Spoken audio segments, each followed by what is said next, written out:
It's Philosophy Talk. The members of the Bulletin of the Atomic Scientists Science and Security Board find conditions in the world to be so threatening that they are moving the hands of the doomsday clock 2 minutes closer to midnight.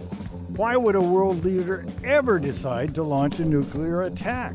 Everybody can see that to initiate omnicide, as the philosopher John Somerville called it, I can't imagine anyone who would say that is a rational, sane, reasonable thing to do. Is it ever ethical to even threaten to start a war that would annihilate most life on Earth? You couldn't make that threat if you weren't prepared to look as though you were prepared to do it. They're talking about nuclear war. How do we justify keeping so many nuclear weapons? Or threatening to use them? When you do that, you are using the weapon. Our guest is renowned whistleblower and former nuclear war planner, Daniel Ellsberg. The Doomsday Doctrine. Coming up on Philosophy Talk. Hi, philosopher. Thanks for downloading this episode of Philosophy Talk. And thanks so much for being a partner in Philosophy Talk. Now, you've supported us in the past, and we're really grateful for that. But we need your help now more than ever. We need your help to make more of what we know that you love. So here's how you do it. You go to our website, philosophytalk.org, and click the I Will Help button. It will really help. Thank you for listening. Thank you for thinking. And thank you for donating.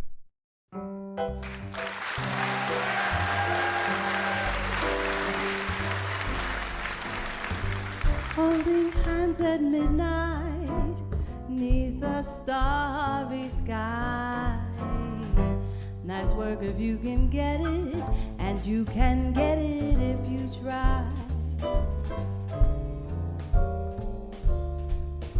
How can we end the threat of nuclear annihilation? Is mutually assured destruction a form of collective insanity? Is there any role for nuclear weapons in a reasonable defense policy? This is Philosophy Talk, the program that questions everything. Except your intelligence.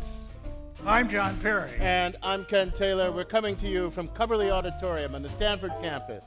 Continuing conversations that begin a stone's throw away at Philosopher's Corner, where Ken teaches philosophy and I did for 40 years. Welcome, everyone, to Philosophy Talk.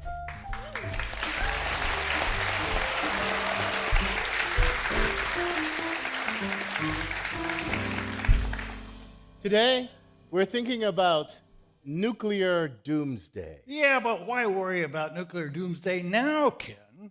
The Cold War is over. We had 30,000 warheads pointed at the Soviets. They had even more pointed at us. I think we're down to a fraction of that.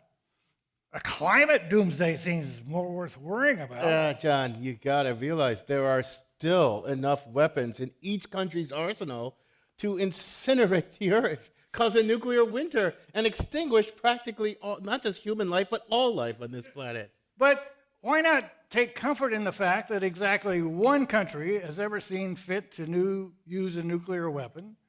That was over 70 years ago. One country so far, but more countries are getting into this nuclear act all the time. I mean, now there's India and Pakistan, there's Israel, there's North Korea, for crime's sake. Some terrorist with a dirty bomb may be the next one. Look, the more players there are with nukes, the more likely they are to be used again, don't you think? Well, no, I don't know. When we dropped A-bombs on Japan, we had a nuclear monopoly. There's nothing really to deter us from using them. But since we lost that monopoly, and there's been this mutual deterrence, not a singular nuclear weapon has been unleashed. Yeah, but John, we've come close a couple times. I mean, I know you remember the Cuban Missile Crisis, I'm sure. And you remember that during the Berlin crisis, President Kennedy went on national TV and in the middle of his speech urged Americans to start building fallout shelters. You remember that, right? I remember it very well. My folks listened to the broadcast and built a fallout shelter. Then a couple years later, when the Cuban Missile Crisis came, Frenchie and I were ready to drive up and get in their bomb shelter when Khrushchev started removing the missiles. So Khrushchev saved the world and saved us from a long weekend in a very small place with my folks. But look, John, given that you lived through that, how can you possibly be sanguine about nuclear proliferation? Well, I'm not sanguine. I'm not sanguine about anything. I just recognize, while in a perfect world, no nation would have any nuclear weapons, we don't live in a perfect world. As long as U.S., Russia, and China and others insist on having huge nuclear arsenals, you can't expect other countries not to have at least small arsenals. But that kind of thinking, that's that right there. That's a recipe for disaster. Come on. Well, or a recipe for a nuclear standoff. I mean, if you've got nuclear weapons and I don't, you push me around. Look what happened to poor Gaddafi. Well, not poor Gaddafi, the jerk Gaddafi. If you and I both have them, you don't mess with me and I don't mess with you, like Kim Jong, what's his name, in America. Disarmament would be great, but a standoff beats both nuclear war and nuclear domination. That's like the NRA's bogus argument that, oh, we're all safer with guns everywhere. But look, more weapons in more hands doesn't make us more safe. It just means more chances for accidents, more chances for strategic miscalculation, more chances for chest-thumping brinkmanship, more pressure to get ever more powerful weapons. Look, if we want nuclear safety, we've got to break the nuclear wheel, John. But how do you propose to do that? You can't expect nations to unilaterally disarm. You can't expect the U.S. and Russia to have mutual disarmament with China waiting in the wings, waiting to be dominant. Look, think about it this way. Nuclear weapons are mostly useless anyway, so why not just give them up? Useless? Well, come on, ask yourself, did nuclear weapons save the Soviets from defeat in Afghanistan? Or did they forestall the collapse of the entire Soviet empire? Did they prevent America's debacles in Iraq or Vietnam? Have they helped Israel? You know, their undeclared nuclear arsenal that everybody knows they have. Has it helped them solve their Palestinian problem? They're useless. You're thinking of it in the wrong way, maybe. And nuclear weapons are meant to be useful in a way that a cocked and loaded gun is useful, as an instrument of intimidation. Oh, God, except that if you actually have to fire your cocked and loaded nuclear weapons, well, then you failed, right? And then the next time that somebody does fire them, it will almost certainly be the last time that either they or anyone else gets to use this cocked and loaded gun. That's a pretty limited form of utility, I'd say. Well, Ken, there's a lot to think about here that we usually don't like to think about. So we sent our roving philosophical reporter, Liza Veal, to remind us just how fraught the history of nuclear weapons and nuclear technology more generally has been. She files this report. These days, when you think of total existential planetary annihilation, you're probably thinking about climate change. For good reason. If we do nothing to keep glaciers from melting faster and oceans from rising faster and forests from burning faster and storms from growing stronger, we will condemn our children to a planet beyond their capacity to repair. But for Kate Brown, who's a professor of science, technology, and society at MIT, there's another reason to lose sleep. America has around 4,800 nuclear warheads, which is more than enough, not just to destroy Earth, but to provide 4th of July fireworks for Martians. The only thing that calms me down is not thinking about it, frankly. The threat of nuclear technology. It's receded from our collective fears, but Brown says not for any rational reason, just from a kind of recency bias. Nothing terrible has happened in a while. We are alive today and have not encountered nuclear Armageddon really only just by chance and circumstance. Nuclear weapons are becoming easier and cheaper to build, and it's not unlikely that other countries like Iran, Turkey, and Saudi Arabia might get them in the next 20 years. North Korea keeps adding to its stockpile. And you don't have to imagine a hypothetical wartime conflict escalating to the point of a nuclear attack. All it takes is a small mistake. There's been so many close calls. Nuclear weapons falling out of planes. There's been very close encounters where American planes violated Soviet airspace, and the Soviets thought it was an attack. Making matters worse, the latest hypersonic missile delivery systems mean if a country thinks it's being attacked, it doesn't have hours to decide how to respond. It has minutes. If a country misinterprets a signal, it could be too late. The more these missiles populate the Earth, the more danger we are in.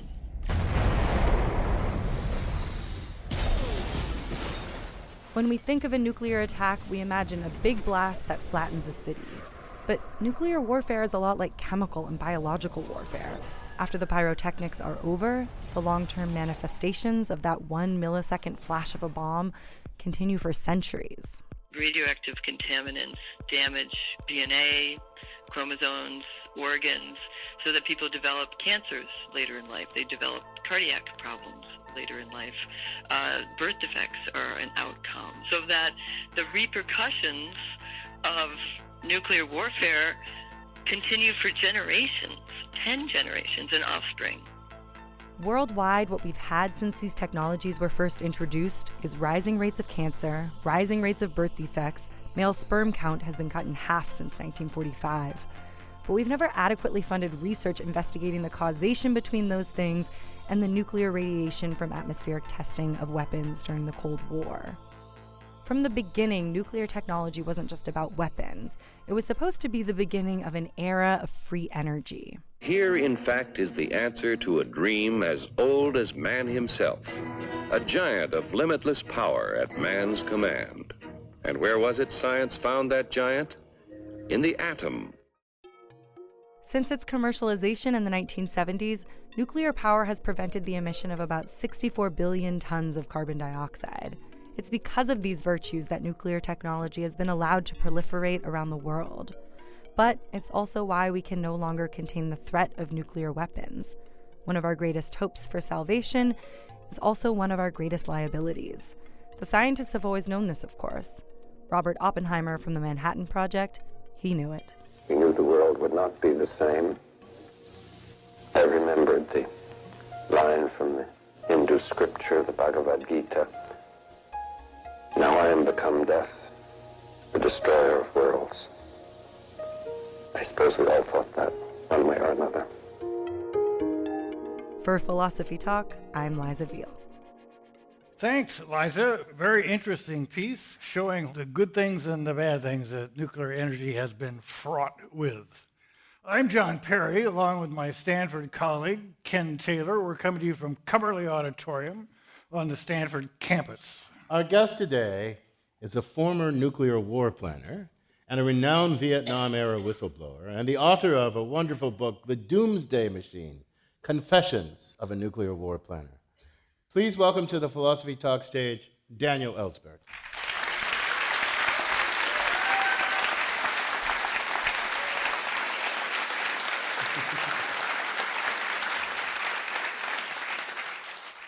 So most people my age know Daniel Ellsberg as the hero who took a generation of us and showed that our worst fears were true about the Vietnam War, and then showed that fears we hadn't even had were true.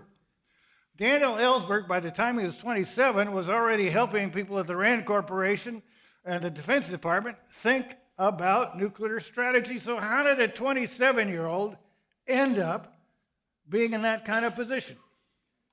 I was invited to the Rand Corporation because I was interested in a rather abstract theory called decision theory, in the theory of rational decision-making under uncertainty. How do you act reasonably when you don't know the consequences of your actions? And that was looked at that time, not so much by psychologists or people who really knew much about actual human behavior, but on a very abstract level. But once I got there, I discovered a very practical question, which I threw myself into for the next many years. And that was, how do you deter the Soviet Union, which was supposedly building up the ability to destroy the United States, to disarm the Strategic Air Command, SAC? They were supposedly ahead of us in the missile gap with what the head of the Strategic Air Command estimated in 1961 were 1,000 intercontinental ballistic missiles. Even a few hundred, even 30, could have disarmed us pretty much and made it impossible actually to retaliate. They would have been masters of the world. That's what my colleagues believed. I respected them very much. They were very smart. And they were being told this by the intelligence services who were lying to them. So we were lied into a delusion. The actual reality in 1961, which the Army and Navy was saying, but it didn't serve them. They were saying there were a few ICBMs at a time when the Air Force was saying from hundreds to 1,000. The answer was they had 4. The problem that I was working on as a 27, 28-year-old was a illusion, actually, how to deter them from launching a surprise attack, which they had no ability and obviously no intention to do. So let me ask you a question, though, because one of the things you did, you went and you asked people hard questions. And one of the things that really kind of interests me is what the doctrine was under the Eisenhower administration. What would cause us to launch a nuclear war and what we would do. I don't think people realized what we were up to. Well, and then you managed to change that, and I wonder if you think that was progress or not. But tell us about the Eisenhower era. I didn't manage to change it. And a number of presidents who wanted to change that did not manage to change it, and it's essentially the same now. And it was started actually under Truman, not even under Eisenhower, at a time when we had monopoly of nuclear weapons. So our weapons were not to deter attack in the first instance. The Russians didn't have anyone. None of them did. Our weapons under Truman, going up to 1952, was the basis of our NATO strategy. And remember, Eisenhower at that time was the general in charge of our NATO strategy, but he was under Truman at that point. And the strategy was that if the Russians go into West Berlin or West Germany or anywhere else, Yugoslavia, which had broken away from them, Korea, where they didn't go and so forth, we will hit every city in Russia and China, because there was a Sino-Soviet bloc. So even fighting Russians under any circumstances, we intended to destroy all aspects of the Sino-Soviet bloc and as many people in that bloc as we could. Okay, this is Philosophy Talk, coming to you from the Coverly Auditorium on the Stanford campus. Our guest is writer, activist, and renowned whistleblower and former nuclear war planner Daniel Ellsberg. In our next segment, we'll get into the logic of nuclear war and nuclear deterrence. Is there such a thing as a limited nuclear war? What would it mean to win a nuclear war? What would cause a rational national leader to even contemplate initiating nuclear hostilities? The madness of mutually assured destruction, along with questions from our audience, when Philosophy Talk continues.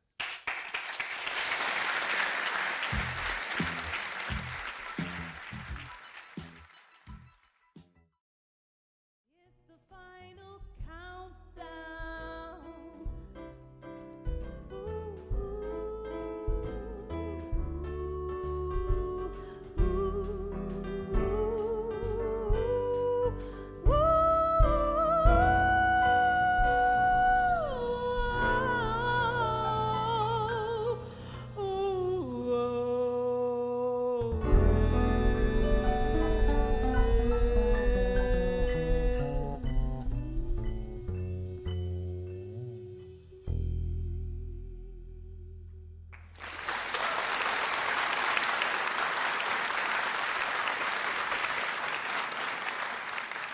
Thanks to our musical guests, the Tiffany Austin Quartet.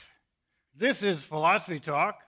I'm John Perry. And I'm Ken Taylor. Our guest is former nuclear war planner Daniel Ellsberg, and we're thinking about nuclear doomsday. What would limited nuclear war look like? How could you tell the winners from the losers of a nuclear war? How would their dead and shriveled bodies look different? So, Dan, I have a hard time. I can imagine an evil, diabolical leader launching a nuclear war, but I have a really hard time getting my head around the idea that a rational actor could calmly and deliberately, not evil person, could choose to initiate nuclear hostility. So I want you to put me inside of the head of a moral national leader faced with this choice and show me how such a leader, put your decision theory at it, might reason his or her way to actually launching nuclear hostilities. How would that work? Look, you said, could a nuclear war be limited and could it be won? Well, yes, we've had a limited nuclear war. World War II ended by dropping nuclear weapons on an enemy we knew did not have nuclear weapons, right, and we won the war. Could anything like that happen now? Absolutely. Attack with nuclear weapons a country that doesn't have any and right, doesn't have an ally. That's no joke. That would include Iran. We have a national security assistant right now, John Bolton, who has been asking us to launch a preemptive war to prevent Iran from ever getting a nuclear weapon. And his point, like that of the Israelis, is they must not be allowed to have it. We've got to attack them first. Could could be done with non-nuclear weapons. But wait a Richard minute. Cheney called for nuclear plans actually to wipe out Iran. Those were exposed back in 2006. He thought that would be one. We wouldn't get any nuclear weapons back. Are you telling me then, okay, if you've got a monopoly, then a rational actor would say, Which I'm we going do. to exploit my We do monopoly. have a monopoly against most countries in the world. So that would be Rational? To you're wipe the out decision- millions of people? No, Like, right. You're not the really. decision theorist. So I want to figure out, I'm acting rationally. What could lead me to do this horrible thing? I mean, what's the rational calculus? Well, ask John Bolton. That's a hard one, actually, for Iran. The purpose, actually, he has been said for 20 years, which is what the Israelis say pretty much, is we don't want Iran to have a nuclear weapon. We don't want North Korea to have a nuclear weapon, which it now does. Bolton wants to attack both. Now, Iran actually couldn't retaliate. We'd kill millions of people. Would it be a victory? No, we'd have Iraq and Afghanistan for the next 20 or 30 years, but we wouldn't have lost the war. Let me ask you a question. But Russia is a different matter. Yeah, because they can retaliate. Okay, so what Well, would not just retaliate. North Korea can retaliate. North Korea could, in fact, by sending a boat into our harbors here, kill hundreds of thousands of people, but we would eliminate them, and many people, like Bolton and others, would say, we've won the war. In a certain sense, we have. The world wouldn't have blown up. But now let's get to Russia. Okay. That's what you were really talking about. Right. We threaten nuclear war, even to initiate it. Both sides do. Both sides. Putin and the U.S. and NATO continue to say, if we had to, if we were being beaten with non-nuclear weapons, we would initiate nuclear war. Could that be limited? No. People have worked at that question for over 50 years. They've never come up with a plausible, although sometimes individuals convince themselves they can believe anything. Humans can. Wait a minute. Nobody looking at that says it can really be limited. So wait a minute. Why Doesn't would you it do follow, So wouldn't it follow from what you just said? This is what I was trying to say to John. Nuclear weapons, especially against a nuclear adversary, are useless? I mean, there's no rational calculus that could lead you to do that. You just told me there's no rational calculus that would lead, right, unless you're going to just intimidate the armed. Unless that's what they're for. Intimidation is what they're for. And that's why they're valued, although I think the real impulse here before is it's very profitable to make them. And that works in Russia, which is now a capitalist country, in the same way that it does here for Boeing and Lockheed and their equivalents. But even on a strategic level, I'll give an example. Okay. Berlin, many people will say the threats have never had any effect. There wasn't any real threat, and nobody believed them, et cetera, et cetera. Only one thing kept Soviet troops out of walking into West Berlin and making it part of East Germany. It was 250 kilometers inside East Germany. There were 22 Soviet crack armored divisions in the vicinity of Berlin. There was no way for us to keep open the access to Berlin, as we committed to do in front of NATO and everybody else, except the threat of initiating nuclear war and the readiness to do it. And every president made plans for that, made preparations for that, had no other alternative, and actually it worked. They didn't go in at the risk of blowing up the world. So you agree, wait a minute, you agree with John. The utility of a nuclear weapon is like the utility of a cocked and loaded gun that you're I mounting. like the John that you wrote Like the the part for utility in of- the beginning. The utility of a cocked and loaded weapon. I've got my cocked and loaded weapon. Do what I say. Yeah, and when you do that, you are using the weapon. Right. You couldn't make that threat if you didn't have the weapon, and if you weren't prepared to look as if we were prepared to do it. We have used our nuclear weapons in a couple of dozen crises, most of them secret from the American people. Use it in the exact way you described. Pointed at somebody at the head, you're using the weapon. Yes. And I'm saying in West Berlin, that worked. The only problem was that it had a genuine possibility, at some moments, even a probability, of blowing up at least the Northern Hemisphere, and in reality, killing nearly everyone on Earth. But I want to get down to cases. Let's take Eisenhower. My whole family loved Eisenhower. They loved Bob Taft more, but they liked Eisenhower. I thought Eisenhower was great. I thought he was rational. I thought he was courageous. He promised us that there was this football and he was in total control of nuclear weapons. You tell us that's a lie. But for him to say, don't do that or we'll Blow up the world. blow up the world, I mean, was he fooling himself? Was he fooling them? Yeah. Are they all involved in some kind of flim-flam on the whole rest of us so they can remain in power. What the hell's going on when people deter people from doing things by saying that they will do things that make no sense whatsoever? Almost no one that I know of, and I've studied this a lot, civilian or military, has wanted to initiate a nuclear war. They prepared for it, but not because they want to initiate it, and that's true on both sides. They want to have the ability to threaten it, both in retaliation, in kind, if we should be struck by a nuclear attack. But as I say, this all started when we had a monopoly, and we had a superiority for a very long time. The main thing was a threat of initiating nuclear war by us. And to threaten that credibly against Russia is not so easy because the retaliation is so great. So we have to build up, we said we had to build up, Lockheed and Boeing said we had to build up, and there are people who went in and out from the government to have the ability to disarm Russia in case we got close to a war, so we wouldn't get retaliation. Can we disarm Russia with what we have? Can the Russians disarm us? No. But we can pretend we can, and we make a lot of profit in the process, and we can tell our allies we are successfully deterring them, and therefore we deserve hegemony in the alliance. Let me ask you this. There's a United Nations pledge. We will not be the first users of a nuclear weapon. Everybody in the world signed that except for a handful of countries, including us, and yet all leaders I remember claimed they wouldn't use it first. No, that doesn't happen to be true. Russia, for a while in 1980, and actually earlier in 1986 and 1979, but in 1980, Russia did unilaterally declare no first use. We didn't follow it, and after a number of years, they said, well, the U.S. hasn't joined us, so they stupidly and inexcusably went back to this threat of insane action. And I want to put to you, we'll come back to this, as philosophers, seriously, the following point. Everybody can see that to initiate omnicide, as the philosopher John Somerville called it, the killing nearly everyone, which is what will happen if we initiate that. Hardly anybody, I can't imagine anyone who would say that is a rational, sane, reasonable thing to do, calmly or desperately or anything else. But to threaten it, that's the question. Yeah. Is that moral? Is that acceptable? The fact is, the public, the Congress, the services on both sides have acted for 70 years now as though it was reasonable, rational, necessary, justifiable to threaten, prepare for, build, rehearse, train, to initiate war that would result in the death of nearly everyone else. And everyone has accepted the rationality of that. It's insane, but that's our species, I'm sorry to say. You're listening to Philosophy Talk. We're talking about nuclear doomsday with a former nuclear war planner who was right there on the front lines in front of a live audience in the Stanford campus. We've got questions from that live audience. Welcome to Philosophy Talk, sir. What's your comment or question?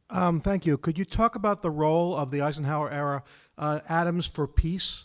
That led to proliferation, I think, of nuclear weapons, and also the idea of trying to basically make it seem like nuclear material was good, and a choice of uranium reactors as opposed to thorium reactors.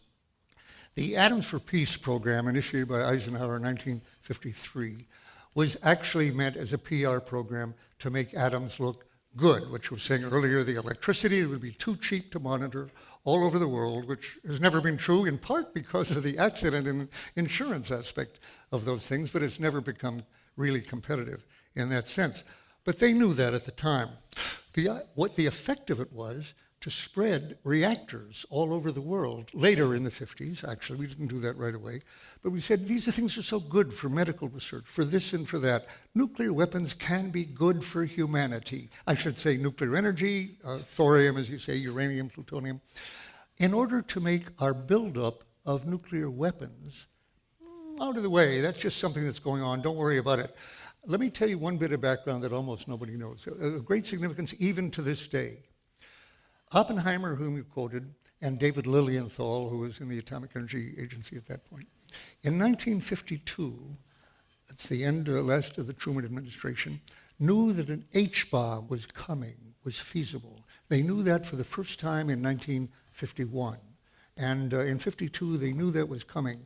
The first test of an H-bomb, using a Nagasaki bomb as its trigger, was 1,000 times the yield, the explosive yield of Nagasaki, which was in turn 1,000 times in Nagasaki the yield of the largest blockbusters in World War II, 10, 15, 20 tons, which were called blockbusters because they destroyed a block of city buildings. Okay, Hiroshima was 15,000 tons equivalent, and the first blast in 1954 of a H-bomb, which is most of the bombs now, they're smaller than that first one, but the first one was 15 million tons of TNT. In other words, 1 million times Nagasaki. Now, they saw that coming, so they said to Truman first, don't test the H-bomb first. First, let's go into the possibility of stopping either side from getting this, and in any case, postpone it till the next administration.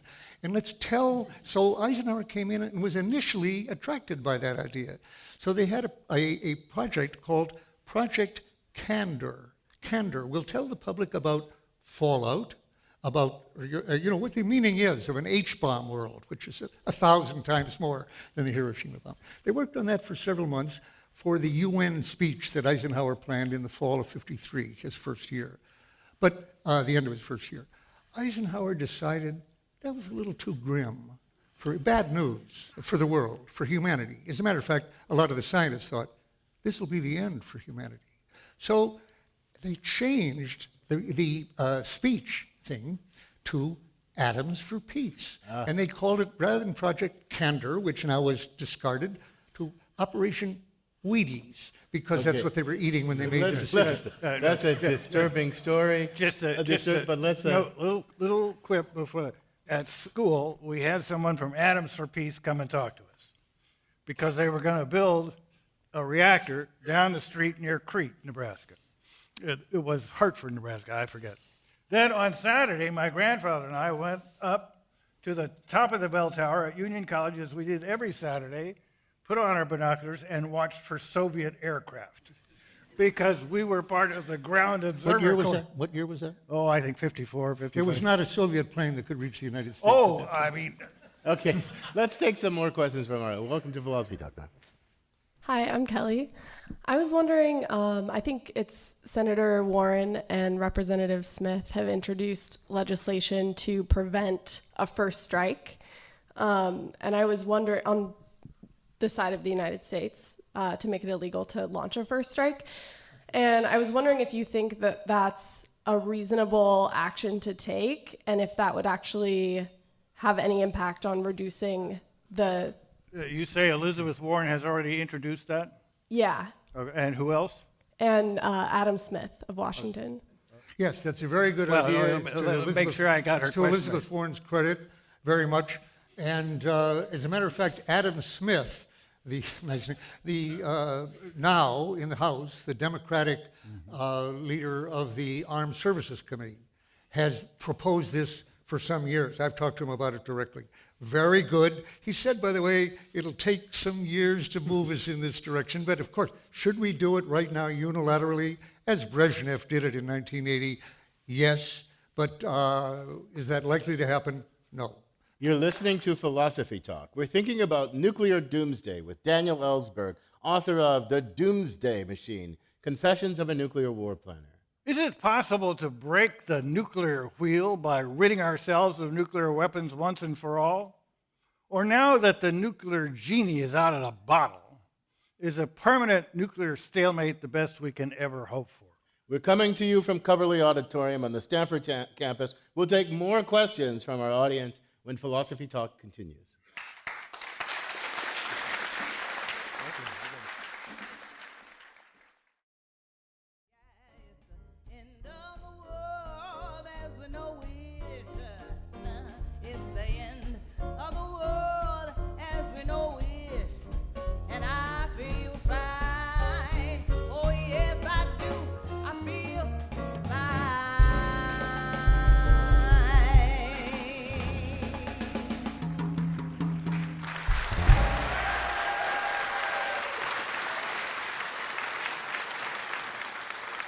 Thanks to our live musical guests, the Tiffany Austin Quartet, the world as I know it is full of crooked politicians, nuclear weapons, and tax breaks for billionaires. So if you want to end the world as I know it in those respects, I'd feel fine. I'm John Perry. This is Philosophy Talk, the program that questions everything. Except your intelligence. I'm Ken Taylor. We're thinking about nuclear doomsday. Dan, we're going to do something that we can do on Philosophy Talk that no one else in the world can do. We're going to make you the worldwide czar of nuclear arms control. I wish we could really do it. Your task is to break the nuclear wheel. What? So this starts tomorrow morning. What's the first thing you're going to do? Oh, there would be no question in my mind right away to make the world very much safer right away is unilaterally drop the American intercontinental ballistic missiles, the ICBMs, of which we still have 400. They are vulnerable to attack. They can survive and do anything only if they go first on warning. And the warning has often been fallible. There have been false alarms, and it's by a miracle that we have not sent off our intercontinental ballistics missiles in the fear that if we didn't, they would be destroyed. They do nothing for us if they do go first, because they can't target the Soviet submarine missiles and keep us and save the world from destruction. So wait a minute.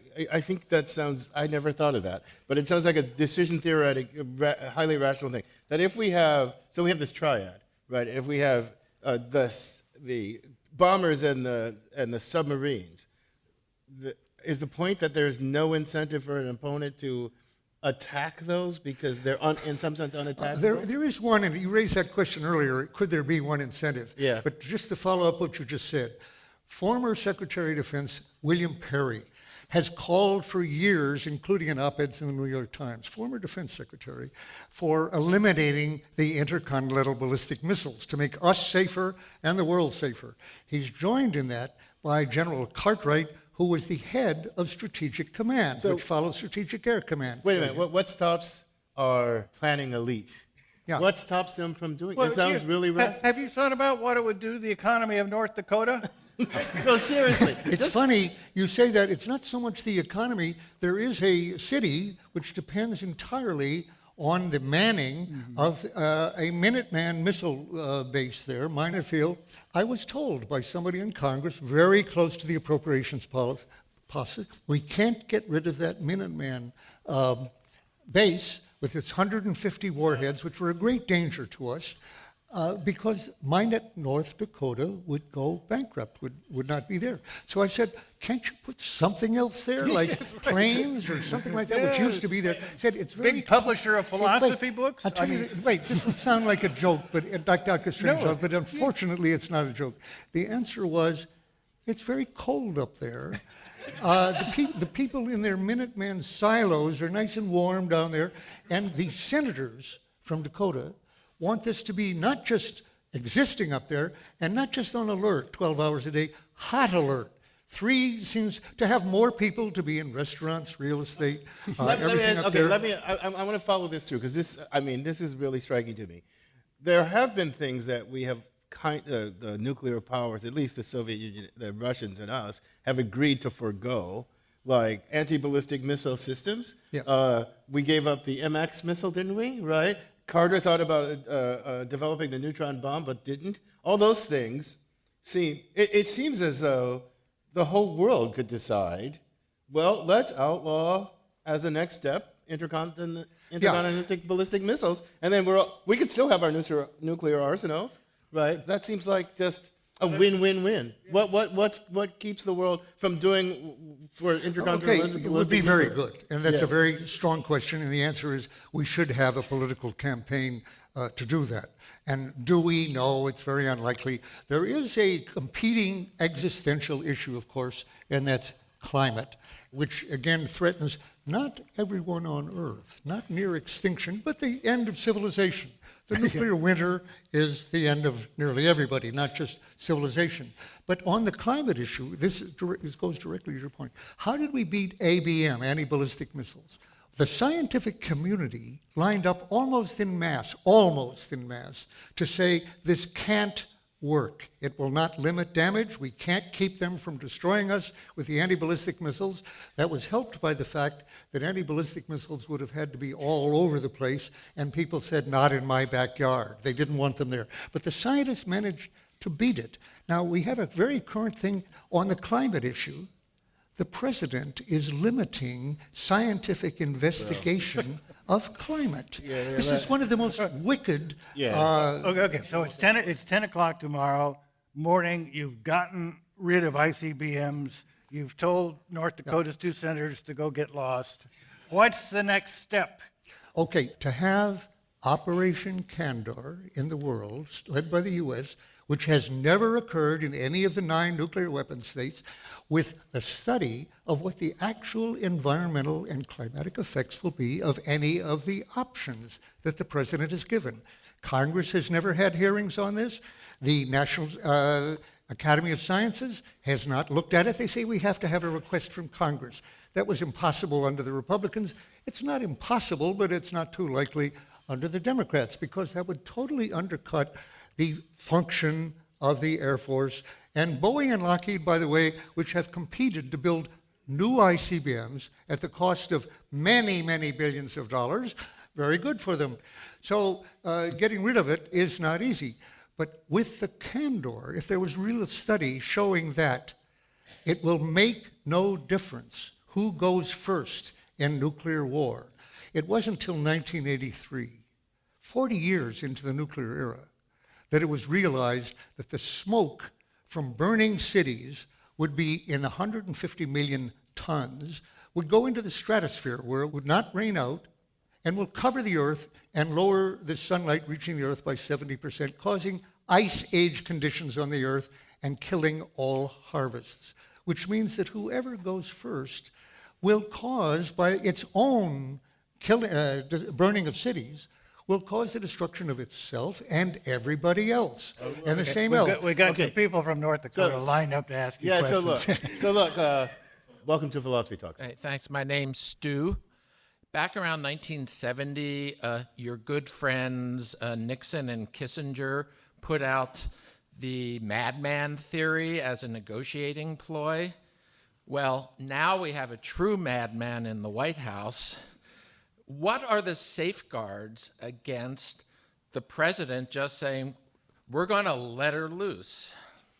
There are no safeguards, and there never will be any. The president is the commander-in-chief. Nobody can appeal his decision to some higher authority. Congress has essentially ceded the notion that we have to have fast decision-making here. They're out of the process. Can somebody prevent the president? No. They can say no to him, and they will get fired and replaced within minutes by someone else. So I want to take you to part of your book that you were an inveterate Cold Warrior when you signed up for this. You were a firm believer. And here's what the Cold Warriors seemed to believe, that Russia had global domination ambitions, and they saw the United States as the obstacle. And all of our understanding of them was interpreted through that lens, right? It turns out they had 4 ICBMs when we were talking about the missile gap and all this sort of stuff. So how did you stop being a Cold Warrior? How did that happen? Oh, I didn't stop being a Cold Warrior till, I would say, after the Vietnam War. I was in Vietnam as a Cold Warrior, trying to save the people of South Vietnam from domination by a tyrannical communist regime. Granted, they had a tyrannical South Vietnam regime, I understood that, but we always thought that's less permanent than a communist regime. But I thought of Vietnam, which was clearly at first I saw as a loser, that we couldn't win, and therefore people were being killed. I thought of this even as a Cold Warrior. They were being killed to no purpose, to no effect, couldn't be justified. It ought to end. Then I read the Pentagon Papers, the early years, and discovered that from the very beginning we had been backing a French attempt to reconquer a former colony in Indochina which had declared its independence. And our backing that, which we did from the beginning, paying 80% of their costs, was unjustifiable from any point. So it had been an unjust war from the beginning. I didn't learn that till 1969 when I read those top secret documents. And at that point, I decided to have Operation Candor in respect to Vietnam and let other people know that. And by the way,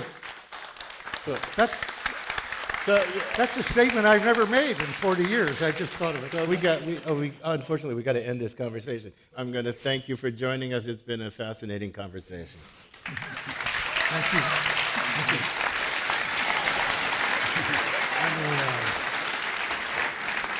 Our guest has been writer, activist, and renowned whistleblower Daniel Ellsberg, author of The Doomsday Machine, Confessions of a Nuclear War Planner. So, John, are you having doomsday thoughts? I mean, what are you thinking? Well, I've had doomsday thoughts most of my life. But Ellsberg has facts, lots of facts. I mean, he's got facts about scientists. When they exploded the first A-bomb on the sands in New Mexico, a lot of them thought that there was one chance in a million, maybe one chance in 100,000, that this would end everything. Right. And they did it. It's crazy. Societies, even societies of scientists, are insane in a way that individuals mostly are not. So the thing is, people think of this as over. They think of this as the Cold War problem, but the same strategies, the same tensions, not quite as great. Nobody believes the Russians are going to roll over the world, but the nuclear strategies are still intact. That's the thing.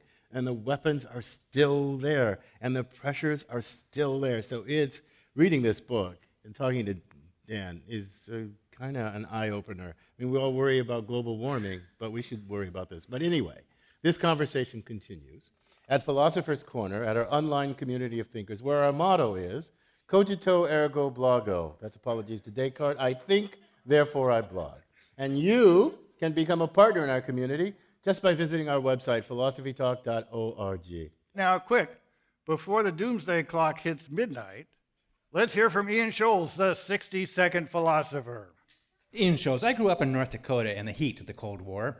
The recent oil fracking boom, that was in my neighborhood, a largely treeless realm marked by hammerhead oil wells, vast fields of wheat, sunflowers, soybeans, prairie, sulfur mines, and the churning Missouri River. Dotted throughout the brown prairie, surrounded by sad little circles of greenery or mud or snow in the winter, were missile silos. We drove by them all the time. Nuclear warheads underground, watched over in my mind's eye by pudgy, pale teenagers in uniform.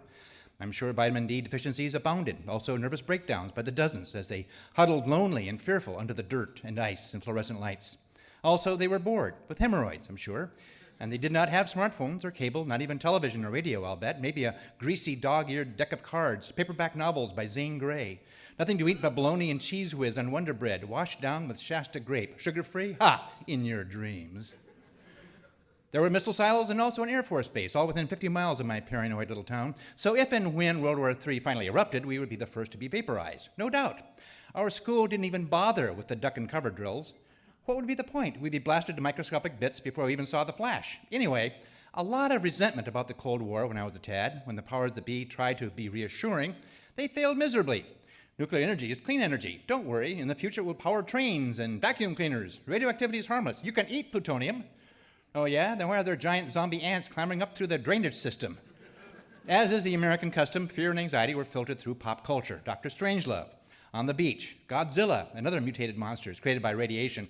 More painful even than the low-level trickle-down dread of mutants and annihilation was the indifference of America to North Dakota's probable fate.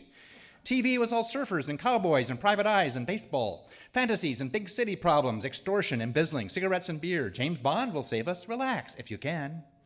Then, without warning, I moved away from North Dakota, and the Cold War ended. The missiles of my childhood were bundled up and put into storage. The silos became museums. Fear receded, but did not vanish. Some missiles went away, others appeared, as if by magic. Instead of drunken, doddering old Russian men squinting at the red button, we now had secret hideouts. Invisible fingers. Does Israel have the bomb or not? What about Pakistan? Do we go to war with Iran to stop them from getting one? And we have some portly young man in North Korea threatening to unleash missiles on the coast of California, where I live. I got out of North Dakota to get away from this stuff and live inside a Perry Mason rerun fantasy of blackmail, fraud, and frame-ups, and nuclear paranoia is a no-no. But no, the Cold War and total annihilation once again rear their ugly heads. North Dakota, in its cycle of boom and bust, moved through the Cold War and oil booms and fracking booms and back to its cold oblivion. Cold northern Swedes and Germans who settled there because they could go no further. Calvinists, we're doomed. We probably deserve it.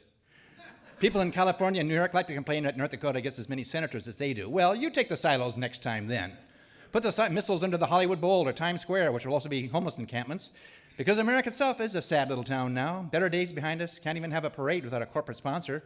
No animals in the circus, nothing to watch but Avengers and Star Wars. Except if there is a next time, there won't be another next time, will there? Oh, well, maybe climate change will get us first. I'll see you in the bunker, unless I see you first. I gotta go.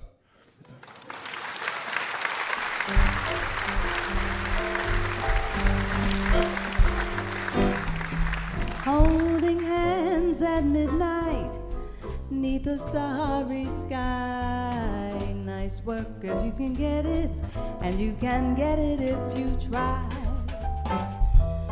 Philosophy Talk is a presentation of KALW Local Public Radio San Francisco and the trustees of Leland Stanford Junior University, copyright 2019. Our executive producer is Tina Pamantuan. Special thanks to Merle Kessler, Micah Cash, Momo Kutatak, Becky Barron, Eric Westfall, and Joel Gonzalez. Thanks also to our musical guest, Jeff Chambers on bass, Adam Schulman on piano, Leon Joyce on drums, and Tiffany Austin on vocals. The senior producer of Philosophy Talk is Devin Strolovich. Laura McGuire is our director of research. Our marketing director is Cindy Prince-Baum, and Dan Brandon is our technical director. Support for Philosophy Talk comes from Stanford University and the partners at our online community of thinkers. The views expressed, or sometimes misexpressed in this program, do not necessarily represent the opinions of Stanford University or of our other funders, not even when they're true and reasonable. The conversation continues on our website, philosophytalk.org, where you too can become a partner in our community of thinkers. I'm John Perry. And I'm Ken Taylor. Thank you for listening. And thank you for thinking. Nice work if you can get it, and if you get it, won't you tell me how?